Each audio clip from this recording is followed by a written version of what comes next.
যাদের দোয়া দ্রুত আল্লাহ তাআলার কাছে কবুল হয়, পিতামাতার দোয়া। পিতামাতা যদি সন্তানের জন্য দোয়া করে, সেই দোয়াটি আল্লাহ দ্রুত কবুল করেন। এই জন্য সন্তানের জন্য সবসময় ভালো দোয়া করা, কোনো সময় অকল্যাণের দোয়া না করা, অভিশাপ না দেওয়া। অনেক ক্ষেত্রে আমরা কি করি, আমাদের সন্তানরা যদি আমাদের কথা না শোনে, আমরা সন্তানকে বিভিন্ন ধরনের অভিশাপ দিয়ে থাকি। আমরা যে অভিশাপগুলো দিই হয়তোবা আমাদের অজান্তে, আমাদের না জানার কারণে আমরা দিয়ে থাকি। সন্তান পড়ালেখা করছে না, আমরা বলে থাকি তোর দ্বারা পড়ালেখা আর সম্ভব নয়, তুই আর মানুষ হতে পারবি না। সন্তান জ্বালাতন করছে, তুই জীবনে মানুষ হতে পারবি না। সন্তান আপনার কথা শুনছে না, তাকে আপনি বিভিন্ন কথা বলছেন। সন্তানকে এমনও অনেক মারা আছে, অনেক বাবারা আছে বলে যে তোর যেন জীবিত মুখ না দেখি। এরকম আমরা বিভিন্ন ধরনের কথাবার্তা সন্তান সম্পর্কে বলে থাকি। এগুলো আমাদের বলা উচিত নয়। আল্লাহ তাআলা কখন কোন দোয়া কবুল করবেন আপনি জানেন না, আমিও জানি না। হতে পারে আপনার ওই দোয়াটা কবুল হয়ে যেতে পারে। এই জন্য সন্তানের জন্য কখনো বদদোয়া করা উচিত নয়। আল্লাহ রাসূল সাল্লাল্লাহু আলাইহি ওয়াসাল্লাম একদিন কোনো একটি সফরে যাচ্ছেন, সেই মুহূর্তে একজন তার উটকে বদদোয়া দিল। আল্লাহ রাসূল বললেন, অভিশপ্ত জিনিস আমাদের সাথে থাকতে পারে না, তুমি তোমার ওই উটকে আমাদের এই কাফেলা থেকে সরিয়ে দাও। দেখেন, আল্লাহ রাসূল একটা প্রাণীকে অভিশপ্ত করার কারণে সেই ব্যক্তির ওই উটকে সরিয়ে দিতে বললেন। অভিশাপকে কতটা ভয় করেছেন আল্লাহ রাসূল। আর আমরা অবলীলায় আমাদের সন্তানদেরকে অভিশাপ দিয়ে যাচ্ছি, আমরা না বুঝে দিচ্ছি। সন্তান আপনার প্রতি কেয়ার করে না, যত্ন নেয় না, আপনি সন্তানকে বিভিন্ন ধরনের অভিশাপ দিচ্ছেন। এগুলা করেন না, এগুলা করা উচিত নয়। এই পিতামাতার দোয়ায় বাইজিদ বোস্তামির মতো একজন ব্যক্তি বিশ্ববিখ্যাত ওলি হতে পেরেছে। এই পিতামাতার দোয়ায় আপনি আমি যে যেখানে আছি না কেন এই পর্যন্ত আসতে পেরেছি। পরোক্ষভাবে প্রত্যক্ষভাবে যেভাবেই হোক না কেন আপনার আমার পিতামাতার দোয়া আপনার আমার প্রতি আছে। সেই কারণে আল্লাহ তাআলা আপনাকে আমাকে, আপনি আমি যে স্টেজে আছি না কেন, যেই জায়গায় আছি না কেন, সেই জায়গা পর্যন্ত আপনি আমি আসতে পেরেছি। আল্লাহ তাআলা আপনার আমার পিতামাতার প্রতি যেন বেশি বেশি করে আমরা যেন আমাদের পিতামাতার খেয়াল রাখতে পারি, সেই তৌফিক দান করুন। আমরা যারা পিতামাতা, আমাদের সন্তানরা অনেক সময় অনেক জ্বালাতন করে, আমরা তাদের জন্য সবসময় দোয়া করব। যেই দোয়াটা আমরা বদদোয়া করছি সেটাকে আমরা দোয়ায় পরিণত করি, দোয়া করি আমাদের সন্তানদের জন্য। আমরা কখনোই বদদোয়া করব না। সন্তান যত বকেই যাক না কেন, যত খারাপ হোক না কেন, আপনি তার জন্য দোয়া করতে থাকেন, কল্যাণের দোয়া করেন। আল্লাহ তুমি তাকে হেদায়েত দাও, আল্লাহ তুমি তাকে বুঝ দাও, আল্লাহ সে যেন ভালো হয়। এইভাবে আপনি তার জন্য দোয়া করেন। সন্তান পড়ালেখা করছে না, তার জন্য দোয়া করেন, আল্লাহ তুমি তার মেধাশক্তি বাড়িয়ে দাও, আল্লাহ তার পড়ালেখার প্রতি মনোযোগী করে দাও। সন্তান বড় হয়ে গেছে, তারা কর্মের মধ্যে যাচ্ছে না, আল্লাহ তার একটা সম্মানজনক কর্মের ব্যবস্থা করে দাও, তার কর্মের প্রতি তাকে মনোযোগী করে দাও। সন্তান আপনার কথা শুনছে না, আপনাকে ভালোবাসছে না, আল্লাহ আমার সন্তানকে আমার প্রতি মহব্বত তৈরি করে দাও। আপনি এইভাবে সন্তানের জন্য দোয়া করেন। সন্তানের জন্য কখনো বদদোয়া করেন না যে তোর মরা মুখটা যেন দেখি, তোর জীবনে কল্যাণ করতে পারবি না, তোর জীবনে বড় হতে পারবি না, তোর জীবনে ভালো লেখাপড়া হবে না। এই বদদোয়াগুলো আমরা না করি। সম্মানিত হাজিরিন, এইগুলো আমরা খেয়াল রাখবো। নেককার লোকের দোয়া আল্লাহ কবুল করেন। অপারগ সহায় সম্বলহীন ব্যক্তি যারা, তাদের দোয়াও আল্লাহ কবুল করেন। ন্যায় নীতিবান ইমামের দোয়া আল্লাহ কবুল করেন। মুসাফিরের দোয়া আল্লাহ কবুল করেন। মুসাফির, আমরা অনেক সময় 48 মাইল বা 78 কিলো কোনো পথ যদি 15 দিনের কম আমরা সফরের জন্য বের হই, সেই সময় কিন্তু আমরা মুসাফির থাকি। এই মুসাফির অবস্থায় আমরা যদি আল্লাহর কাছে দোয়া করি, আল্লাহ সেই দোয়া কবুল করবেন। এই জন্য আমরা যারা সফররত অবস্থায় থাকি, সে সময় আমরা কল্যাণের দোয়া করব। সম্মানিত হাজিরিন, এরপরে অত্যাচারিত ও নির্যাতিত ব্যক্তি যদি আল্লাহর কাছে দোয়া করে, সেই দোয়া আল্লাহ কবুল করেন। আপনার আমার শক্তি আছে, আপনার আমার প্রতিপত্তি আছে, আপনার আমার প্রভাব আছে, আপনার আমার শক্তি দ্বারা কোনো মানুষকে যদি আপনি আমি তাদের প্রতি জুলুম করে থাকি, আর ওই জুলুমের শিকার যে ব্যক্তি হবে সে যদি আল্লাহর কাছে দোয়া করে, এমনকি সে ব্যক্তি যদি অমুসলিম হয়ে থাকে, তার দোয়াও আল্লাহ কবুল করবেন। এই জন্য যেই জায়গায় আছি আমরা, আমাদের সেই জায়গা থেকে খেয়াল করতে হবে। আল্লাহ রাসূল বলছেন, আল মুসলিমু মান সালিমা আল মুসলিমুনা মিন লিসানি ওয়া ইয়াদি, প্রকৃত মুসলমান সেই ব্যক্তি যার হাত এবং মুখ দ্বারা অপর মুসলমান নিরাপদ থাকে। আপনার পেশি শক্তি দ্বারা যেন কোনো মানুষের ক্ষতি না হয়, আপনার মুখের কথা দ্বারা যেন কোনো মানুষের ক্ষতি না হয়। আজকে আমরা মানুষকে অভিশাপ দিচ্ছি, মানুষকে গালাগালি করছি, আমরা মানুষের ক্ষতি করছি, সম্পদ হরণ করছি, মানুষের উপরে নির্যাতন করছি, জুলুম করছি, অত্যাচার করছি, এগুলো যেন আমরা না করি।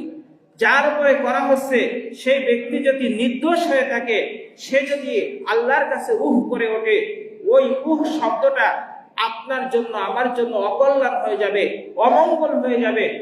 আজ না হোক কাল এর একটা ফলাফল চলে আসবে। এজন্য আমরা এই বিষয়গুলো খেয়াল রাখবো। সম্মানিত হাজিরিন, ইফতারের সময় রোজাদার ব্যক্তি, সেটা ফরজ রোজা হোক আর নফল রোজা হোক আর সুন্নাহ রোজা হোক, যে রোজাই হোক না কেন, আপনি রোজা রাখা অবস্থায় ইফতারের আগ মুহূর্তে আল্লাহর কাছে দোয়া করলে আল্লাহ সেই দোয়াকে কবুল করবেন। কোন মুসলমান তার নিজের ভাইয়ের জন্য যদি বা নিজের কোন মুসলমান অপর মুসলমানের জন্য যদি তার অনুপস্থিতিতে দোয়া করে, আল্লাহ তাআলা সেই দোয়াকে কবুল করেন। আল্লাহ রাসূল বলছেন, কোন মুসলিম যখন অপর মুসলিমের জন্য তার অনুপস্থিতিতে দোয়া করে, আল্লাহ তাআলা সেই দোয়া কবুলের জন্য ফেরেশতাদেরকে পাঠিয়ে দেন এবং সেই দোয়াতে তারা শরীক হয়ে আমিন বলে। এজন্য আমরা আমাদের আপনজন, নিকটজন, আমাদের শুভাকাঙ্ক্ষী, প্রতিবেশী, মুমিন মুমিনাত, মুসলিম মুসলিমাত যারা আছেন, আমরা সকলের জন্য দোয়া করব। আপনি যেমন অপরের জন্য দোয়া করবেন, ওই দোয়ার ফিডব্যাক আপনি যেটি পাবেন, তাও সেও কল্যাণকামী হবে, আপনিও কল্যাণকামী হবেন। এই জন্য দোয়া করার ক্ষেত্রে আমরা কখনো কার্পণ্যতা করব না। আত্মীয়তার হক রক্ষাকারী দোয়াকে আল্লাহ কবুল করে থাকেন। আমরা আত্মীয়তার হক রক্ষা করার চেষ্টা করব। কারণ আল্লাহ রাসূল সাল্লাল্লাহু আলাইহি ওয়াসাল্লাম হাদিসের মধ্যে ইরশাদ করেছেন, লা ইয়াদখুলুল জান্নাতা কাতিউন। আল্লাহ রাসূল বলেন, যে ব্যক্তি আত্মীয়তার হক নষ্ট করে, আত্মীয়তার হক আদায় করে না, আল্লাহ পাক রব্বুল আলামিন তাকে জান্নাত থেকে দূরে রাখবেন। এমনকি পবিত্র কোরআনের মধ্যে মহান আল্লাহ পাক রব্বুল আলামিনও আত্মীয়তার হকের ব্যাপারে গুরুত্ব দিয়েছেন। আমরা আত্মীয়তার হক রক্ষা করার চেষ্টা করব। যদি কোনো আত্মীয় অভাবী হয়, সাধ্য অনুযায়ী তাকে সহযোগিতা করব।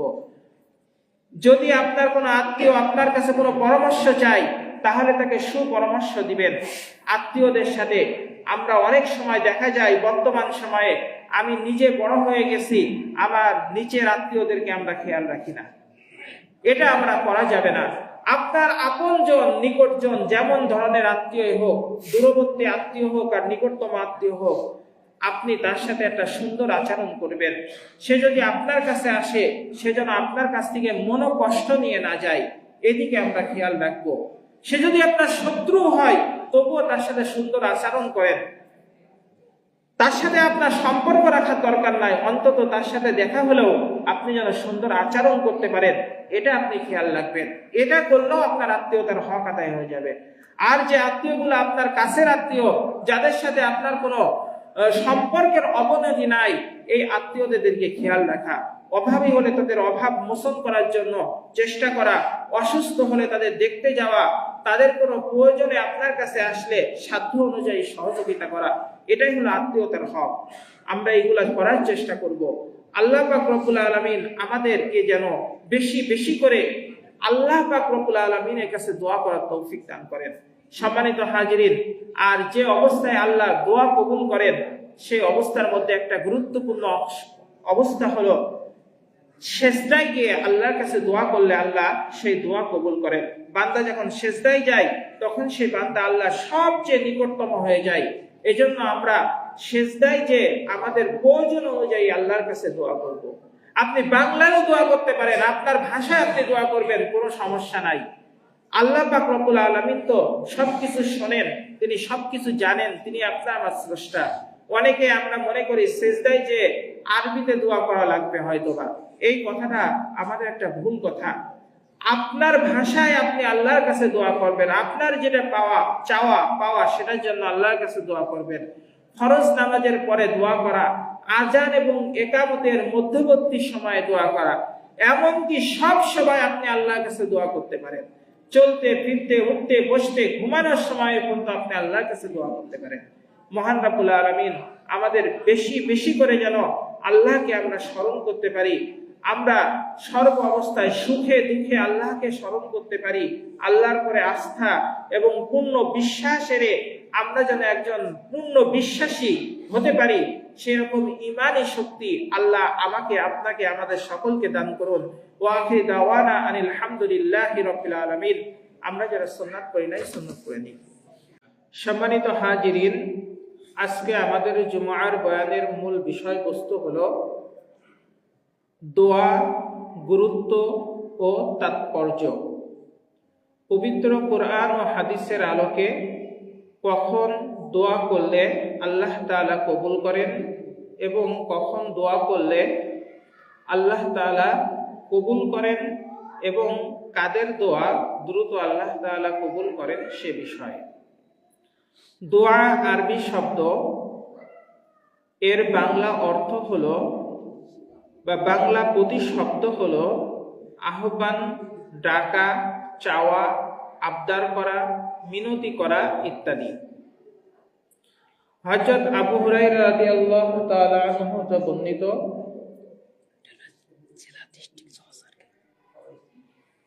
হযরত আবু হুরায়রা রাদিয়াল্লাহু তাআলা আনহু হতে বর্ণিত, নবী করিম সাল্লাল্লাহু আলাইহি ওয়াসাল্লাম ইরশাদ করেছেন, যে ব্যক্তি কামনা করে বিপদ ও সংকটের সময় আল্লাহ তার দোয়া কবুল করুন, সে যেন সুখের সময় অধিক পরিমাণে মহান আল্লাহ তাআলার কাছে দোয়া করে। জামে তিরমিজি 3383 নং হাদিস। মহানবী সাল্লাল্লাহু আলাইহি ওয়াসাল্লাম পবিত্র হাদিস শরীফের মধ্যে ইরশাদ করছেন, মাল্লাম ইয়াসআলিল্লাহা ইয়াকতাব আলাইহি আও কামা ক্বালা আলাইহিস সালাতু ওয়াস সালাম। আল্লাহর হাবিব সাল্লাল্লাহু আলাইহি ওয়াসাল্লাম বলেন, যে ব্যক্তি আল্লাহ তাআলার নিকট দোয়া করে না, মহান আল্লাহ তাআলা তাহার প্রতি রাগান্বিত হন। দোয়া হলো রোগের আরোগ্য, শত্রুর মোকাবেলায় গুরুত্বপূর্ণ অস্ত্র, বিপদ আপদ দূর করার সবচাইতে শক্তিশালী উপকরণ। পবিত্র কুরআনুল কারীমের সূরা আল মুমিনের 60 নং আয়াতের মধ্যে মহান রাব্বুল আলামিন ইরশাদ করেছেন, ওয়াকালা রাব্বুকুম উদউনি আস্তাজিব লাকুম ইন্নাল্লাযীনা ইস্তাকবিরুনা আন ইবাদাতি সায়াদখুলুনা জাহান্নামা দাখিরিন। মহান আল্লাহ তাআলা বলেন, বলো তোমাদের প্রতিপালক তোমাদেরকে আহ্বান করেছে যে তোমরা আল্লাহ তাআলাকে ডাকো, তাহলে আল্লাহ তাআলা তোমাদের ডাকে সাড়া দিবেন। যারা অহংকার বশে আল্লাহ তাআলার উপাসনা বিমুখ, তারা লজ্জিত হয়ে লাঞ্ছিত হয়ে জাহান্নামে প্রবেশ করবে। সম্মানিত হাজিরিন, এই জন্য আল্লাহ তাআলাকে যদি আমরা ডাকি, মহান আল্লাহ তাআলা আমাদের ডাকে সাড়া দিবেন। আল্লাহ তাআলাকে যদি আমরা স্মরণ করি, আল্লাহ আমাদেরকে স্মরণ করবেন। সম্মানিত হাজিরিন, এই জন্য আল্লাহকে আমাদেরকে বেশি বেশি করে স্মরণ করতে হবে। আমরা সুখের সময় যদি আল্লাহকে বেশি স্মরণ করি, তাহলে বিপদের সময় আল্লাহ তাআলা আমাদেরকে বিপদ থেকে রক্ষা করবেন। হযরত আবু হুরায়রা রাদিয়াল্লাহু তাআলা আনহু বলেন, যে ব্যক্তি কামনা করে বিপদ ও সংকটের সময় আল্লাহ তার দোয়া কবুল করুন, সে যেন সুখের সময় অধিক পরিমাণে আল্লাহর কাছে দোয়া করে। কিন্তু আমরা সুখের সময় আল্লাহকে ভুলে যাই। আমরা মনে করি যে আমাদের আর কোনো কিছুর প্রয়োজন নাই, বিশেষ করে আল্লাহর রহমতের প্রয়োজন নাই। আমার কাছে সব কিছুই আছে, আমার শক্তি আছে, আমার আধিপত্য আছে, আমার ক্ষমতা আছে, আমার আর্থিক সক্ষমতা আছে, আমার সকল কিছুই তো আছে, তাহলে কেন আমার আল্লাহকে স্মরণ করতে হবে? আল্লাহ পাক রব্বুল আলামিনকে আমাদের এই কারণেই স্মরণ করতে হবে যে তিনি আমাদের স্রষ্টা। একজন ইমানদার ব্যক্তির ইমানের যে মূল শর্ত সেটা হলো আল্লাহ তাআলাকে মনে প্রাণে বিশ্বাস করা, আল্লাহর অস্তিত্বকে স্বীকার করা, আল্লাহ তাআলা স্রষ্টা এটা স্বীকার করা। যদি তার ন্যূনতম এর মধ্যে সন্দেহ থাকে তাহলে সেই ব্যক্তি কুফরি করল, আর যে ব্যক্তি কুফরি করল সেই ব্যক্তির কোনো ইবাদত আল্লাহ কবুল করবেন না। এই জন্য ইমানের প্রথম শর্ত হলো আল্লাহকে বিশ্বাস করা। আর এই জন্যই পবিত্র কুরআনুল কারিমে আল্লাহ তাআলা যে এক, অদ্বিতীয়, তার কোনো অংশীদার নাই, তিনি কারোর থেকে জন্ম নেননি, তিনি কাউকে জন্ম দেননি, তার সমকক্ষ কেউ নাই, এটা আল্লাহ তাআলা প্রমাণ করে দিয়েছেন সূরা ইখলাসের মধ্যে। এই জন্য সর্বাবস্থায় একজন ইমানদার আল্লাহকে স্মরণ করবে। যেমন ভাবে আমরা বিশ্বাস করি জন্ম নিলে আমাদের মৃত্যু হবে, এই মৃত্যুর কথা মুসলিম অমুসলিম, শিক্ষিত অশিক্ষিত, ধনী গরিব, ছোট বড়, যাদের ভিতরে বুঝ আছে সকলেই আমরা কিন্তু বিশ্বাস করি, মনে প্রাণে বিশ্বাস করি। কেউ যদি আপনাকে আমাকে বলে যে আমাদের মৃত্যু হবে না, এটা সত্য কথা, এই কথাটা সারা পৃথিবীর মানুষ যদি আপনাকে আমাকে বোঝায়, আমরা কিন্তু বিশ্বাস করব না। কারণ মৃত্যুর প্রতি আমাদের ঈমান এত প্রখর এবং এত শক্তিশালী যে কোনো দলিলেই আপনাকে আমাকে অবিশ্বাস করাতে পারবে না যে আপনার আমার মৃত্যু হবে। মৃত্যু হবে না এই কথাটা কেউ বিশ্বাস করাতে পারবে না। আমাদের সকলেরই বিনা দলিলে আমরা বিশ্বাস করি মৃত্যু আমাদের জন্য হবেই, মৃত্যু চিরন্তন সত্য। অনুরূপভাবে একজন ইমানদার তিনি মনে প্রাণে বিনা দলিলে তাকে বিশ্বাস করতে হবে একজন স্রষ্টা আছেন, তিনি হলেন আমাদের স্রষ্টা মহান রব্বুল আলামিন। এর মধ্যে আমাদের কোনো ধরনের কোনো অবিশ্বাস আনা যাবে না। সম্মানিত হাজিরিন, আল্লাহ পাক রব্বুল আলামিনকে আমাদের কেন স্মরণ করতে হবে? পবিত্র কুরআনুল কারীমের সূরা আনআমের 63 নং আয়াতের মধ্যে মহান রব্বুল আলামিন বলেন, কুলমাই ইউনাজ্জিকুম মিন যুলুমাতিল বাররি ওয়াল বাহর তাদউনাহু তাদাররুআও ওয়া খুফিয়া লাইন আনজানা মিন হাযিহি লানাকুনান্না মিনাশ শাকিরিন। মহান রব্বুল আলামিন বলেন, বলো স্থল ও সমুদ্রের অন্ধকারে সেই সময় কে তোমাদেরকে রক্ষা করেন, যখন মিনতি সহকারে ও চুপিসারে তাকেই তোমরা ডাকো এবং বলো, তিনি যদি এই মুসিবতে আমাদেরকে উদ্ধার না করেন তবে আমরা অবশ্যই উদ্ধার হতে পারবো না। এবং তখন তোমরা বলে থাকো, আল্লাহ তাআলা যদি আমাদেরকে উদ্ধার করেন অবশ্যই আমরা কৃতজ্ঞদের অন্তর্ভুক্ত হয়ে যাব।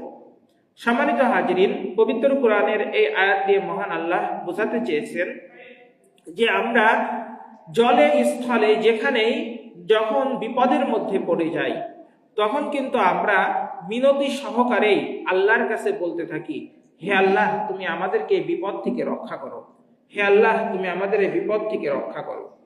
তখন আমরা যদি এই বিপদ থেকে রক্ষা হই তখন আমরা আপনার কৃতজ্ঞতা প্রকাশ করব, এই বলেই কিন্তু আল্লাহর কাছে আমরা কমিটমেন্ট করতে থাকি। সম্মানিত হাজিরিন, এই জন্য আমাদেরকে আল্লাহ পাক রব্বুল আলামিনকে বেশি বেশি স্মরণ করতে হবে, আল্লাহর কাছে বেশি বেশি দোয়া করতে হবে। আল্লাহ রাসূল সাল্লাল্লাহু আলাইহি ওয়াসাল্লাম বলছেন, দোয়া হলো একটি ইবাদত, দোয়া ইবাদতের একটা গুরুত্বপূর্ণ অংশ। আল্লাহর হাবিব বলছেন, আনা ইনদা যন্না আবদি বি। মহান আল্লাহ পাক রব্বুল আলামিন বান্দার সাথে সেই রকমই ধারণা পোষণ করেন, বান্দা যেরকম ধারণা আল্লাহ তাআলার প্রতি পোষণ করে। আরেকটি হাদিসে মহান আল্লাহ তাআলার হাবিব ইরশাদ করছেন, মাল্লাম ইয়াসআলিল্লাহা ইয়াকদাব আলাইহি। যে ব্যক্তি আল্লাহর কাছে দোয়া করে না, মহান আল্লাহ তাআলা সেই ব্যক্তির প্রতি রাগান্বিত হয়ে যান। মহান রব্বুল আলামিন পবিত্র কুরআনুল কারীমে দোয়া সম্পর্কে অসংখ্য আয়াত নাজিল করেছেন। যেমন আল্লাহ তাআলা পবিত্র কুরআনের মধ্যে ইরশাদ করেছেন, ইযা সাআলাকা ইবাদি আন্নী ফাইন্নী করিব উজিবু দাওয়াতাদ দাঈ ইযা দাআন ফাল্যাস্তাজিবু লি ওয়াল ইউমিনু বি লাআল্লাহুম ইয়ারশুদুন।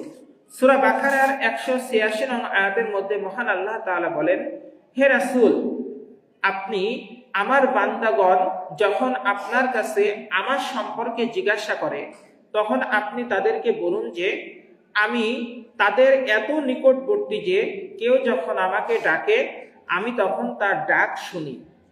সুতরাং তারাও আমার কথা অন্তর দিয়ে গ্রহণ করুক এবং আমার প্রতি ঈমান আনুক, যাতে তারা সঠিক পথে এসে যায়। অর্থাৎ আল্লাহ তাআলা আপনার আমার অতি নিকটে।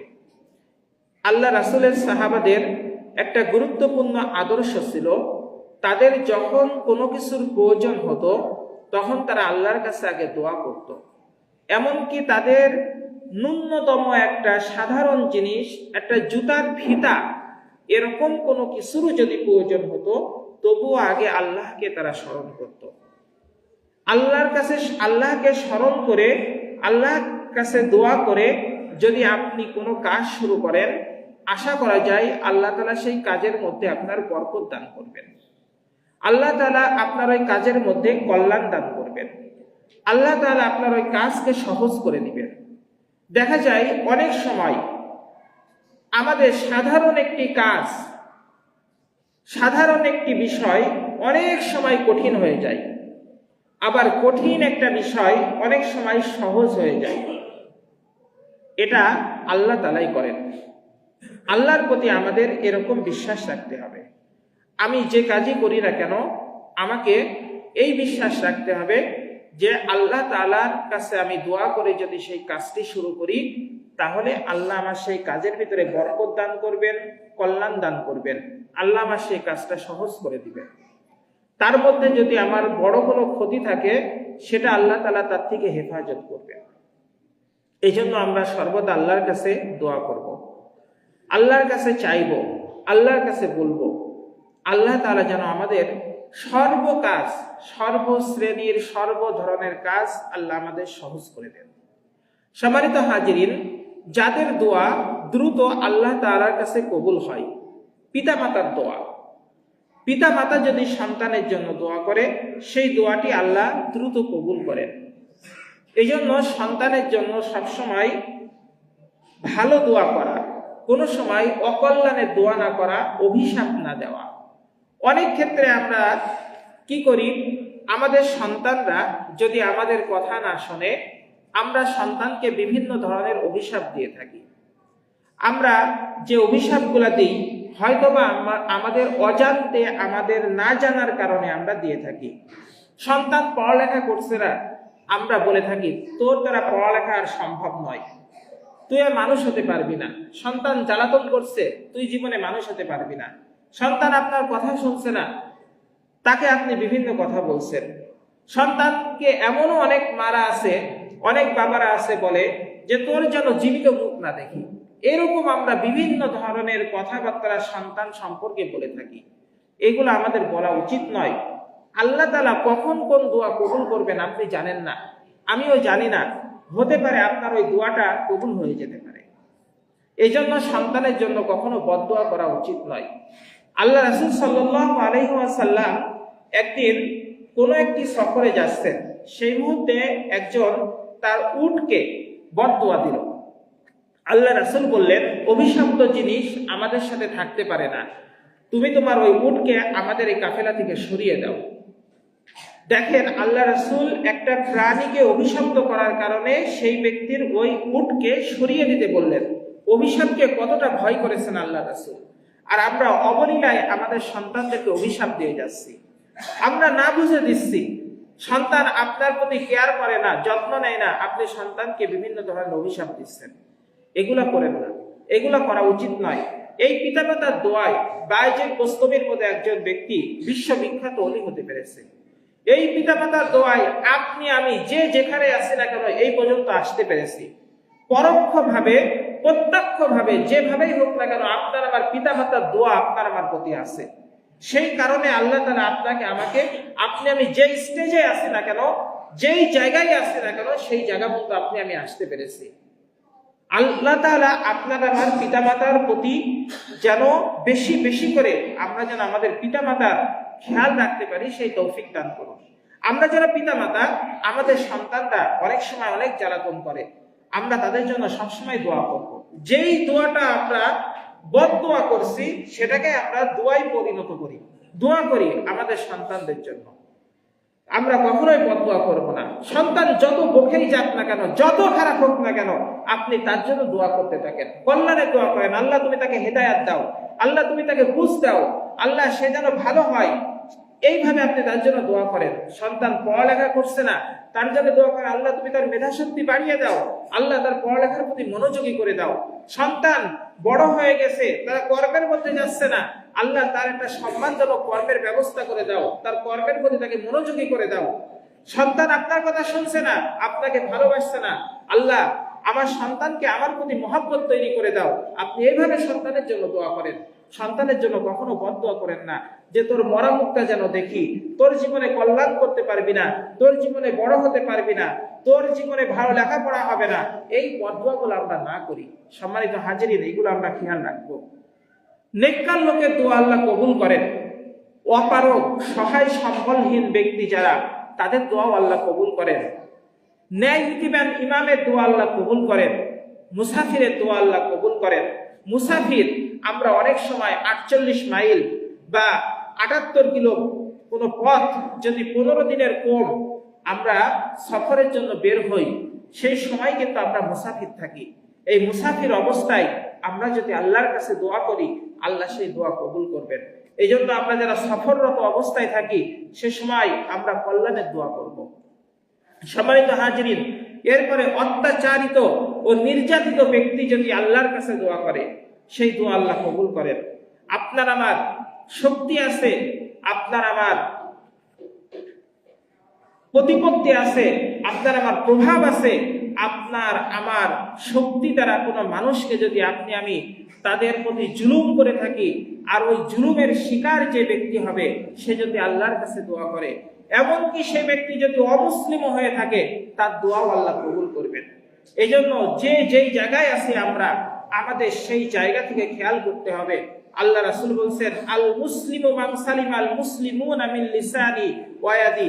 প্রকৃত মুসলমান সেই ব্যক্তি যার হাত এবং মুখ দ্বারা অপর মুসলমান নিরাপদ থাকে। আপনার পেশি শক্তি দ্বারা যেন কোনো মানুষের ক্ষতি না হয়, আপনার মুখের কথা দ্বারা যেন কোনো মানুষের ক্ষতি না হয়। আজকে আমরা মানুষকে অভিশাপ দিচ্ছি, মানুষকে গালাগালি করছি, আমরা মানুষের ক্ষতি করছি, সম্পদ হরণ করছি, মানুষের উপরে নির্যাতন করছি, জুলুম করছি, অত্যাচার করছি। এগুলো যেন আমরা না করি। যার উপরে করা হচ্ছে সেই ব্যক্তি যদি নির্দোষ হয়ে থাকে, সে যদি আল্লাহর কাছে উহ করে ওঠে, ওই উহ শব্দটা আপনার জন্য আমার জন্য অকল্যাণ হয়ে যাবে, অমঙ্গল হয়ে যাবে। আজ না হোক কাল এর একটা ফলাফল চলে আসবে। এই জন্য আমরা এই বিষয়গুলো খেয়াল রাখবো। সম্মানিত হাজিরিন, ইফতারের সময় রোজাদার ব্যক্তি, সেটা ফরজ রোজা হোক আর নফল রোজা হোক আর সুন্নাহ রোজা হোক, যে রোজাই হোক না কেন, আপনি রোজা রাখা অবস্থায় ইফতারের আগ মুহূর্তে আল্লাহর কাছে দোয়া করলে আল্লাহ সেই দোয়াকে কবুল করবেন। কোন মুসলমান তার নিজের ভাইয়ের জন্য যদি বা নিজের কোনো মুসলমান অপর মুসলমানের জন্য যদি তার অনুপস্থিতিতে দোয়া করে, আল্লাহ তাআলা সেই দোয়াকে কবুল করেন। আল্লাহ রাসূল বলছেন, কোন মুসলিম যখন অপর মুসলিমের জন্য তার অনুপস্থিতিতে দোয়া করে, আল্লাহ তাআলা সেই দোয়া কবুলের জন্য ফেরেশতাদেরকে পাঠিয়ে দেন এবং সেই দোয়াতে তারা শরীক হয়ে আমিন বলে। এজন্য আমরা আমাদের আপনজন, নিকটজন, আমাদের শুভাকাঙ্ক্ষী, প্রতিবেশী, মুমিন মুমিনাত, মুসলিম মুসলিমাত যারা আছেন, আমরা সকলের জন্য দোয়া করব। আপনি যখন অপরের জন্য দোয়া করবেন, ওই দোয়ার ফিডব্যাক আপনি যেটি পাবেন, তাও সেও কল্যাণকামী হবে, আপনিও কল্যাণকামী হবেন। এই জন্য দোয়া করার ক্ষেত্রে আমরা কখনো কার্পণ্যতা করব না। আত্মীয়তার হক রক্ষাকারী দোয়াকে আল্লাহ কবুল করে থাকেন। আমরা আত্মীয়তার হক রক্ষা করার চেষ্টা করব, কারণ আল্লাহ রাসূল সাল্লাল্লাহু আলাইহি ওয়াসাল্লাম হাদিসের মধ্যে ইরশাদ করেছেন, লা ইয়াদখুল জান্নাতা কাতিউন। আল্লাহ রাসূল বলেন, যে ব্যক্তি আত্মীয়তার হক নষ্ট করে, আত্মীয়তার হক আদায় করে না, আল্লাহ পাক রব্বুল আলামিন তাকে জান্নাত থেকে দূরে রাখবেন।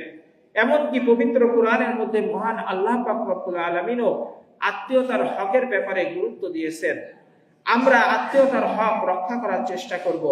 যদি কোনো আত্মীয় অভাবী হয়, সাধ্য অনুযায়ী তাকে সহযোগিতা করব। যদি আপনার কোনো আত্মীয় আপনার কাছে কোনো পরামর্শ চাই, তাহলে তাকে সুপরামর্শ দিবেন। আত্মীয়দের সাথে আমরা অনেক সময় দেখা যায়, বর্তমান সময়ে আমি নিজে বড় হয়ে গেছি, আমার নিচের আত্মীয়দেরকে আমরা খেয়াল রাখি না। এটা আমরা করা যাবে না। আপনার আপনজন, নিকটজন, যেমন ধরনের আত্মীয় হোক, দূরবর্তী আত্মীয় হোক আর নিকটতম আত্মীয় হোক, আপনি তার সাথে একটা সুন্দর আচরণ করবেন। সে যদি আপনার কাছে আসে, সে যেন আপনার কাছ থেকে মনোকষ্ট নিয়ে না যায়, এদিকে আমরা খেয়াল রাখবো। সে যদি আপনার শত্রু হয়, তবুও তার সাথে সুন্দর আচরণ করেন। তার সাথে আপনার সম্পর্ক রাখার দরকার নাই, অন্তত তার সাথে দেখা হলেও আপনি যেন সুন্দর আচরণ করতে পারেন, এটা আপনি খেয়াল রাখবেন। এটা করলেও আপনার আত্মীয়তার হক আদায় হয়ে যাবে। আর যে আত্মীয়গুলো আপনার কাছের আত্মীয়, যাদের সাথে আপনার কোনো সম্পর্কের অবনতি নাই, এই আত্মীয়দেরকে খেয়াল রাখা।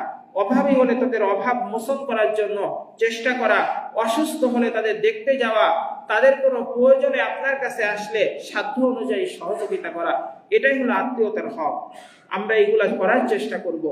আল্লাহ পাক রব্বুল আলামিন আমাদেরকে যেন বেশি বেশি করে আল্লাহ পাক রব্বুল আলামিনের কাছে দোয়া করার তৌফিক দান করেন। সম্মানিত হাজিরিন, আর যে অবস্থায় আল্লাহ দোয়া কবুল করেন, সেই অবস্থার মধ্যে একটা গুরুত্বপূর্ণ অবস্থা হলো সেজদায় গিয়ে আল্লাহর কাছে দোয়া করলে আল্লাহ সেই দোয়া কবুল করেন। বান্দা যখন সেজদায় যায়, তখন সেই বান্দা আল্লাহ সবচেয়ে নিকটতম হয়ে যায়। এজন্য আমরা সেজদায় যে আমাদের প্রয়োজন অনুযায়ী আল্লাহর কাছে দোয়া করব। আপনি বাংলায়ও দোয়া করতে পারেন, আপনার ভাষায় আপনি দোয়া করবেন, কোনো সমস্যা নাই। আল্লাহ পাক রব্বুল আলামিন তো সবকিছু শোনেন, তিনি সবকিছু জানেন, তিনি আপনার আমার স্রষ্টা। অনেকে আমরা মনে করি সেজদায় যে আরবিতে দোয়া করা লাগবে হয়তোবা, এই কথাটা আমাদের একটা ভুল কথা। আপনার ভাষায় আপনি আল্লাহর কাছে দোয়া করবেন, আপনার যেটা পাওয়া সেটার জন্য আল্লাহর কাছে দোয়া করবেন। ফরজ নামাজের পরে দোয়া করা, আজান এবং একামতের মধ্যবর্তী সময়ে দোয়া করা, এমনকি সব সময় আপনি আল্লাহর কাছে দোয়া করতে পারেন। চলতে ফিরতে, উঠতে বসতে, ঘুমানোর সময় পর্যন্ত আপনি আল্লাহর কাছে দোয়া করতে পারেন। মহান রাব্বুল আলামিন আমাদের বেশি বেশি করে যেন আল্লাহকে আমরা স্মরণ করতে পারি, আমরা সর্ব অবস্থায় সুখে দুঃখে আল্লাহকে স্মরণ করতে পারি। আল্লাহর পরে আস্থা এবং পূর্ণ বিশ্বাসের আমরা যেন একজন পূর্ণ বিশ্বাসী হতে পারি, সেরকম ঈমানী শক্তি আল্লাহ আমাকে, আপনাকে, আমাদের সকলকে দান করুন। ওয়া আখিরু দাওয়ানা আনিল হামদুলিল্লাহি রাব্বিল আলামিন। আমরা যারা সুন্নাত করি নাই, সুন্নাত করে নিই।